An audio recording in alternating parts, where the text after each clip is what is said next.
কোথায় হয়েছে? তাদের জন্য ভোট দেওয়ার ঘুড়ি হিসেবে ব্যবহার করা হয়, দাবার বড়ি হিসেবে ব্যবহার করা হয়। কোথায় উন্নতি হয়েছে? হাতে কিছু টাকা ধরিয়ে দিলে কি উন্নতি হয়? তাদের জন্য কোথায়? আজকে তো আমরা যখন ওয়াক অফ বিল নিয়ে কথা বলছিলাম, আলোচনা হচ্ছিল, আমি সেই জয়েন্ট পার্লামেন্টারি কমিটিতে আছি, তাদেরকে যখন জিজ্ঞাসা করা হয় যে আপনাদের ওয়াক অফের এত কোটি কোটি টাকার সম্পত্তি, আপনারা কোথায় স্কুল করেছেন, কোথায় কলেজ করেছেন, কোথায় বিশ্ববিদ্যালয় করেছেন, কোথায় গরিব মানুষের জন্য আশ্রয়স্থল করেছেন, কোনো জায়গা দেখাতে পারেনি, কোনো উত্তর দিতে পারেনি। কোথায়? মুসলিমদের জন্য তারা করছে না। বিজেপি সরকার করতে চাইছে এই বিলে মুসলিম, দরিদ্র মুসলিম মহিলা এবং দরিদ্র যারা পথ শিশু, তাদের জন্য বিরাট প্রভিশন আছে। পশ্চিমবঙ্গ তাই। ববি হাকিম যে মন্তব্য করেছেন, যেখানে ভারত বিরোধী একেবারে একের পর এক মন্তব্য বাংলাদেশের তরফ থেকে করা হচ্ছে এই একটা উদ্বুদ্ধ পরিস্থিতিতে, তারই মাঝে পশ্চিমবঙ্গের এক মন্ত্রী তিনি রীতিমতো এই ধরনের একটা মন্তব্য করলেন সংখ্যাগুরু সেই বিষয়টা নিয়ে কী বলবেন? ববি হাকিমের কাছ থেকে এ ধরনের মন্তব্য একেবারেই আশা করা যায় না। এটা আমি বলবো অত্যন্ত খারাপ একটা মন্তব্য করেছেন, যেটা তার উইথড্র করা উচিত। এর আগেও তিনি বলেছিলেন, তিনি সেটাকে ব্যাখ্যা করেছিলেন, তিনি আবার দুঃখ প্রকাশ করেছিলেন, কিন্তু এটার জন্য তার দুঃখ প্রকাশ করা উচিত। আমি জানি না ববিদার কি হয়েছে।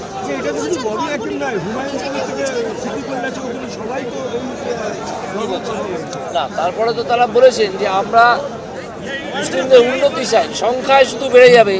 কালকে দুজন হুমায়ুন কবিরের বক্তব্য আমি টিভিতে শুনেছি, তারা বলেছেন আমরা মুসলিমদের লেখাপড়া চাই, স্বাস্থ্য চাই, কাজের সুযোগ চাই, সেগুলোর কথা তো বলা হচ্ছে না।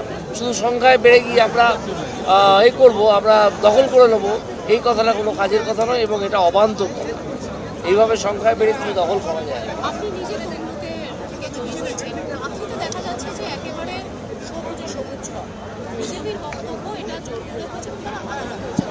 হ্যাঁ, ওটা তো আমরা শুনেছি, এটা ভয়ঙ্কর রিগিং করা হয়েছে কেন্দ্রীয় বাহিনী থাকা সত্ত্বেও, এবং এটার বিরুদ্ধে একটা সুকৌশলে গোপন একটা কাজ করা হয়েছিল, যার ফলে হয়েছে। আমরা এই ফলাফলকে প্রকৃত ফলাফল বলে মনেই করি।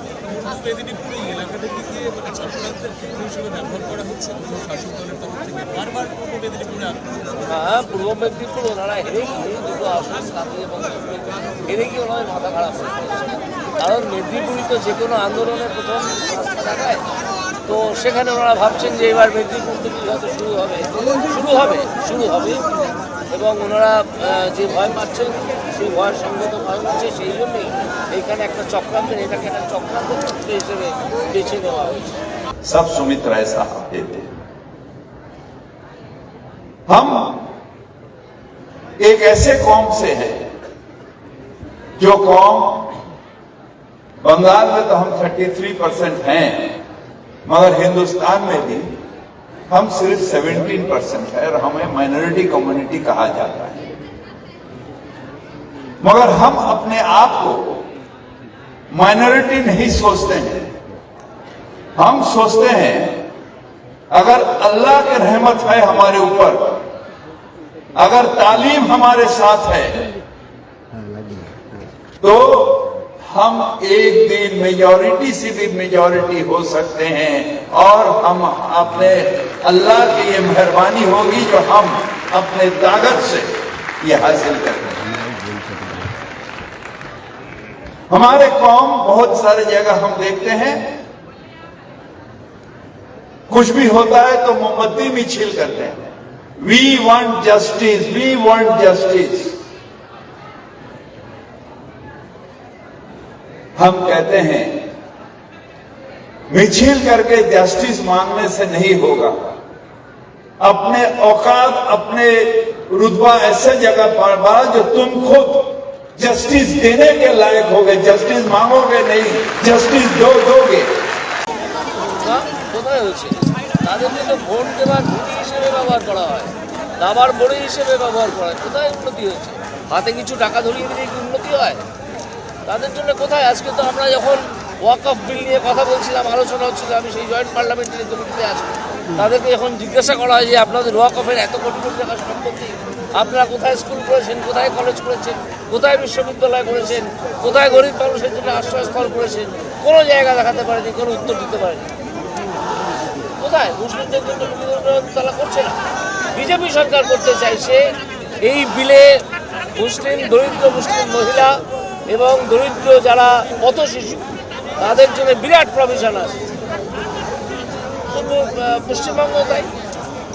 ববি হাকিম যে মন্তব্য করেছেন, যেখানে ভারত বিরোধী একেবারে একের পর এক মন্তব্য বাংলাদেশের তরফ থেকে করা হচ্ছে এই একটা উদ্বুদ্ধ পরিস্থিতিতে, তারই মাঝে পশ্চিমবঙ্গের এক মন্ত্রী তিনি রীতিমতো এই ধরনের একটা মন্তব্য করলেন সংখ্যাগুরু সেই বিষয়টা নিয়ে কী বলবেন? ববি হাকিমের কাছ থেকে এ ধরনের মন্তব্য একেবারেই আশা করা যায় না। এটা আমি বলবো অত্যন্ত খারাপ একটা মন্তব্য করেছেন, যেটা তার উইথড্র করা উচিত। এর আগেও তিনি বলেছিলেন, তিনি সেটাকে ব্যাখ্যা করেছিলেন, তিনি আবার দুঃখ প্রকাশ করেছিলেন, কিন্তু এটার জন্য তার দুঃখ প্রকাশ করা উচিত। আমি জানি না ববিদার কি হয়েছে।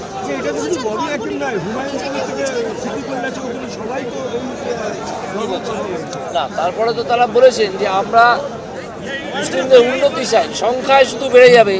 কালকে দুজন হুমায়ুন কবিরের বক্তব্য আমি টিভিতে শুনেছি, তারা বলেছেন আমরা মুসলিমদের লেখাপড়া চাই, স্বাস্থ্য চাই, কাজের সুযোগ চাই, সেগুলোর কথা তো বলা হচ্ছে না।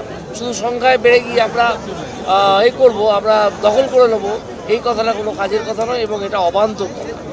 এইভাবে সংখ্যায় বেড়ে তুমি দখল করা যায় না।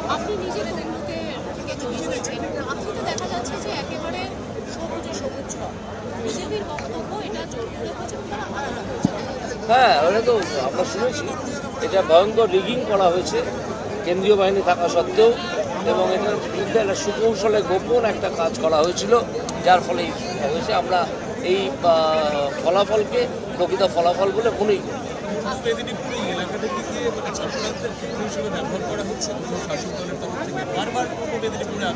হ্যাঁ, পূর্ব মেদিনীপুর ওনারা হেরে গিয়ে দুটো আসন কাটিয়ে এবং হেরে গিয়ে ওনাদের মাথা খারাপ হয়ে গেছে। কারণ মেদিনীপুরই তো যে কোনো আন্দোলনের প্রথম রাস্তা দেখায়, তো সেখানে ওনারা ভাবছেন যে এবার মেদিনীপুর থেকে হয়তো শুরু হবে এবং ওনারা যে ভয় পাচ্ছেন সেই ভয়ের সঙ্গে তো ভয় পাচ্ছে, সেই জন্যই এইখানে একটা চক্রান্তের, এটাকে একটা চক্রান্তের ক্ষেত্র হিসেবে বেছে নেওয়া হয়েছে। सब सुमित्रा ऐसा देते हैं। हम एक ऐसे कौम से हैं जो कौम, बंगाल में तो हम 33% हैं, मगर हिंदुस्तान में भी हम सिर्फ 17% है और हमें माइनॉरिटी कम्युनिटी कहा जाता है।